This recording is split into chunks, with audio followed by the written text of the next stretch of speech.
எஸ்என்ஸ் astro 2K நேயர்களுக்கும் சுதாமோகனின் இனிய வணக்கம். நம்ம இன்னைக்கு எதை பத்தி பார்க்க போறோம்னா, குரு அதிசார பெயர்ச்சி. குரு பகவான் என்றாலே தங்கம், பணம், குழந்தைகள், குரு இவங்களுக்கெல்லாம் யார் அதிபதினா குரு பகவான் தான். குரு பகவான் மிதுன ராசில இருந்து கடக ராசிக்கு பெயர்ச்சி ஆகிறாரு. அப்படி பெயர்ச்சி ஆகும்போது எந்தெந்த ராசிக்காரர்களுக்கு நற்பலனும், எந்தெந்த ராசிக்காரங்க கவனமா இருக்கணுன்றதை பத்தி நம்ம மோசையா கிட்ட கேட்டு தெரிஞ்சுக்கலாம். குரு பகவான் பார்த்தீங்கன்னா மிதுன ராசியிலிருந்து கடக ராசிக்கு அதிசாரமான ஒரு பெயர்ச்சி ஆகிறது.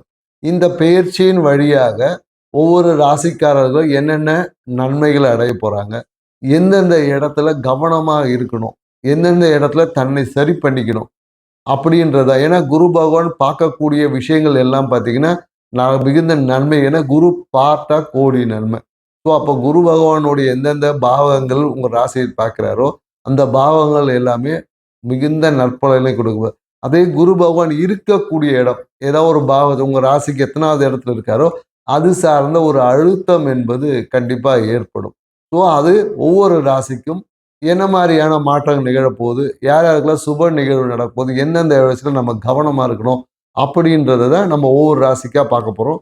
வாங்க வீடியோக்குள்ள போகலாம். மிதுன ராசி நேயர்களுக்கு இந்த குரு அதிசார பெயர்ச்சி எந்த மாதிரி பலன் தருதுன்னு நம்ம பார்க்கலாம். மிதுன ராசிக்காரங்களுக்கு இந்த குரு பகவான் பார்த்தீங்கன்னா ஜென்ம குருவாக இருந்தவர் இப்போ 2ஆம் இடத்துக்கு மூவ் ஆயிருக்காரு. ஸோ அப்போ இந்த காலகட்டத்தில் என்னன்னாக்கா உங்கள் வாழ்க்கையில் நீங்கள் எதிர்பார்த்த அந்த நன்மைகள் எல்லாமே இந்த காலகட்டத்தில் பெறக்கூடிய வாய்ப்பு. ஏன்னா குரு 2ஆம் இடத்துக்கு மூவ் ஆகி அவரோட பார்வை 6ஆம் இடத்தையும் 8ஆம் இடத்தையும் 10ஆம் இடத்தையும் பார்க்குது. ஸோ அப்போ என்ன பண்ணுவோம் அப்படின்னு பார்த்தீங்கன்னா இந்த காலகட்டத்தில் தொழில் ரொம்ப சிறப்பாக இருக்கும். தொழில் பார்த்தீங்கன்னா தொழிலில் ஒரு அழுத்தமும் இருக்கும், வேலை சார்ந்த விஷயத்தில் ஒரு அழுத்தமும் இருக்கும். அதே போல் தொழிலில் உங்களுக்கு தேவையான அந்த இன்க்ரிமெண்ட் கிடைக்குது, இந்த மாதிரியான விஷயங்களும் உங்களுக்கு கொடுக்கும். தொழில் மூலயமாக வருமானம் பெருகும் அப்படின்னு சொல்லலாம். மேலும் என்னென்னாக்கா இந்த காலகட்டத்தில் கோர்ட்டு கேஸ் இந்த மாதிரியான விஷயங்கள் எல்லாமே பார்த்தீங்கன்னா வெற்றி அடையும், இல்லை ஒரு செட்டில்மெண்ட்டுக்கு வரும் சொல்லலாம். ஏதாவது கோர்ட்டு கேஸு பிரச்சனையில் இருக்கவங்களுக்கு இந்த காலகட்டத்தில் செட்டில்மெண்ட் ஆகும். இந்த காலகட்டத்தில் நிறைய பேர் மிதுன ராசிக்காரங்களுக்கு பார்த்தீங்கன்னா நிறைய வாழ்க்கை துணை குடும்பம் சார்ந்த விஷயத்தில் ஏதாவது சுப நிகழ்வுகளை போய் பார்ப்பார். இப்போ கணவனா மனைவினா கணவன் அவங்களுடைய குடும்பத்தில் சுப நிகழ்வுகளை பங்கேற்பதற்கான வாய்ப்பு இருக்குது. ஏதாவது ஒரு நோய் இருந்திருக்கும் பார்த்தீங்கன்னா, குறிப்பாக இந்த காலகட்டத்தில் ஏதாவது வாதம் சார்ந்த விஷயம், உடல் வெப்பத்தினால நரம்பு சார்ந்த பாதிப்பு எல்லாமே குறிப்பாக மிதுன ராசிக்காரர்கள் இந்த விஷயங்கள் எல்லாமே மருத்துவத்தின் வகையாக குணமாகக்கூடிய ஒரு காலகட்டம் இருக்கு.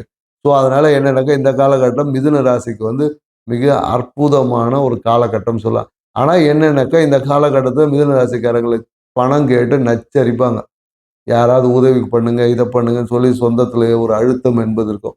குடும்பத்திலையும் பார்த்தீங்கன்னா பொருளாதாரம் சார்ந்த விஷயத்துல ஒரு அழுத்தம் இருக்கும். பணத்தை எவ்வளோ வந்தாலும் ஒரு பற்றாக்குறை என்பது இருக்கும். நிறைய பேர் பண உதவி கேட்டு டார்ச்சர் பண்ணிக்கிட்டே இருப்பாங்க. ஸோ இந்த விஷயம் எல்லாமே இருக்குது. குறிப்பாக என்னென்னாக்கா வாழ்க்கை துணை கிட்ட இந்த இந்த காலகட்டத்தில் ஏதாவது கோல்டுன்னு அப்படின்னு கேட்டு நகையை வாங்கி வச்சுட்டிங்கன்னா கண்டிப்பாக ஒரு பணம் சார்ந்த விஷயத்தில் வாழ்க்கை துணை மூலியமாகவே சிறிய அவமானங்கள். அதனால் நீங்கள் வாங்கிறத எதிர்பார்க்காம கொடுக்கறதுக்கு பழகுங்க, உங்கள் வாழ்க்கை சிறப்பாக இருக்கும். இந்த காலகட்டத்தில் என்னென்னாக்கா நிறைய இனிப்பை குறைத்து சாப்பிடணும். அதே போல் என்னென்னாக்கா நிறைய இந்த வாயுவை ஏற்படுத்தக்கூடிய பதார்த்தங்களை கொஞ்சம் நீங்கள் சாப்பிடக்கூடாது. ஸோ வாயுவை ஏற்படுத்தக்கூடிய பதார்த்தங்களை சாப்பிடும்போது உங்கள் உடலில் வாயு தொல்லைகளால் ஏற்படும். ஸோ அதனால் சில அசுகங்களும் வருவதற்கான வாய்ப்பு இருக்குது. ஸோ இந்த காலகட்டத்தில் நீங்கள் இனிப்பையும் நெய் ஆயில் பொருட்களை குறைவாக எடுத்துட்டிங்கன்னா உங்கள் வாழ்க்கையில் அதிர்ஷ்ட வாய்ப்புகள் இருக்குது. மேலும் என்னென்னாக்கா லாட்ரி யோகம் கூட இருக்குது, ட்ரை பண்ணி பார்க்கலாம்.